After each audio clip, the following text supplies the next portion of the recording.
विमानाचा धक्का बसल्यामुळे तब्बल 37 फ्लेमिंगो ठार झाल्याचे समोर आले आहे.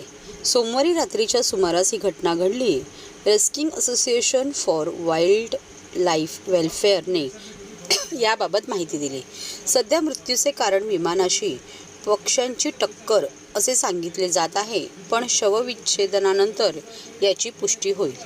प्राथमिक माहितीनुसार एमिरेट्स एअरलाइन्सच्या विमानाची धडक फ्लेमिंगोच्या थव्याला बसल्याचे सांगितले जात आहे.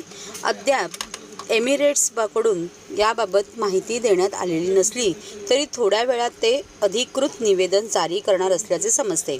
धावपट्टीवर लँडिंगच्या तयारीसाठी विमान खाली आल्यानंतर ही घटना घडली असावी असा अंदाज वर्तवला जातो. या घटनेत फ्लेमिंगो पक्ष्यांचा अख्खा थवा मृत्युमुखी पडल्याची भीतीही व्यक्त होत आहे.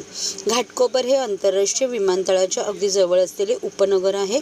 दिवसभर आणि रात्रीही या भागावर मोठ्या प्रमाणात विमाने उडत असतात, त्यामुळे ही घटना घडल्याची शक्यता वर्तवली जात आहे. घाटकोपरमध्ये निरनिराळ्या ठिकाणी मृतावस्थेत पक्षी पडले असल्याचे अनेक फोन आले होते.